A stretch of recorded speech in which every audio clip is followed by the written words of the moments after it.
হে দোস্ত, আজি দেৱালীৰ ব্লগছ বনাম, তো গতিকে আপোনালোকে চাই থাকক।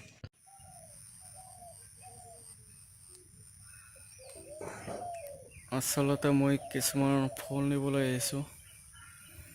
ঘৰৰ পদূলি মুখত কলগছ লগাই তাত খেজুৰৰ যি কাইটিয়াৰ ঢাৰি থাকে সেইটো লগাই তাৰ ফুলেৰে সজাই দিম।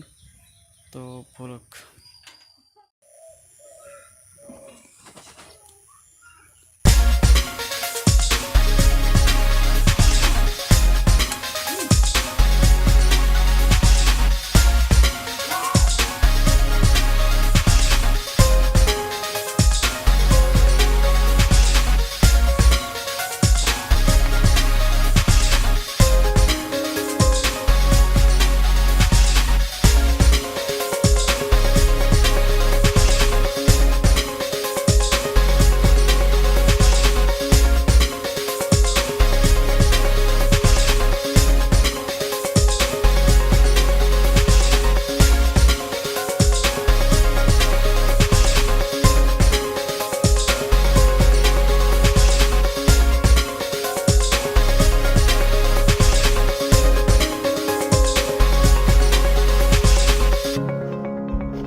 মই বৰ্তমান উপস্থিত আছোঁ টুবেজাৰণী সাৰ্বজনীন দুৰ্গা পূজা বাৰী। ইয়াত কিছুদিন আগতে লক্ষী পূজা হৈছে আৰু এতিয়া যোৱাকালি কালী পূজা হৈছে আৰু আজি যি চাকি জ্বলোৱাৰ নিয়ম আছে সেইখিনি আছে। মই সকলোখিনি দেখুৱাম। কিছু প্ৰশ্ন সুধিম আৰু এখেতে উত্তৰ দিব। তো দীপাৱলীৰ যি উদ্দেশ্য যদি কৈ দিয়া ৰাইজে ভাল পাব। আচলতে দীপাৱলীৰ জৰিয়তে আমি এইটোৱে বুজাব খুজোঁ যে ভগৱানে যাতে আমি যেনেকৈ চাকিকেইটা জ্বলাইছোঁ, চাকিকেইটা যেনেকৈ পোহৰ দিছে, সেই পোহৰেৰে যাতে আমাৰ সমস্ত পৃথিৱীৰ আন্ধাৰখিনি আঁতৰাই উজ্বলাই দিয়ে, সেই ঠিক তেনেদৰে আমাৰ যিবিলাক মানুহৰ জীৱন আছে সেই জীৱনৰ যাতে সকলো আন্ধাৰ আঁতৰাই পোহৰিত কৰে, আলোকিত কৰে, সেইটোৱে আমি ভগৱানৰ ওচৰত প্ৰাৰ্থনা কৰোঁ।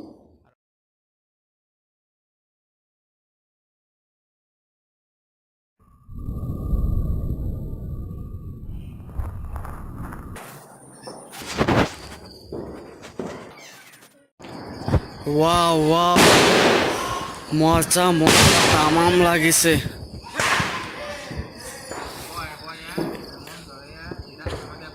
মজা মজা।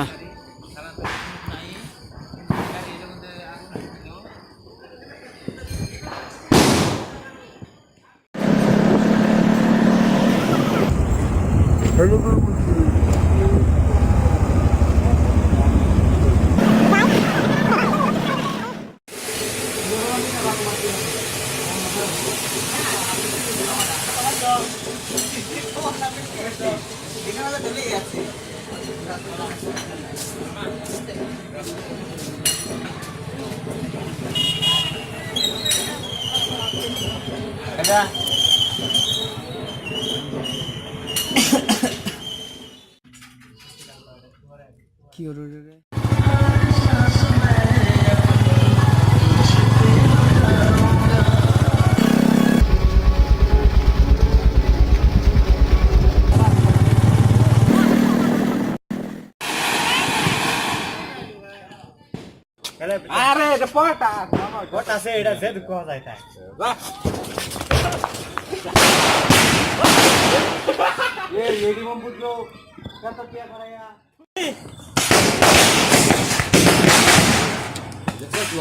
Lost.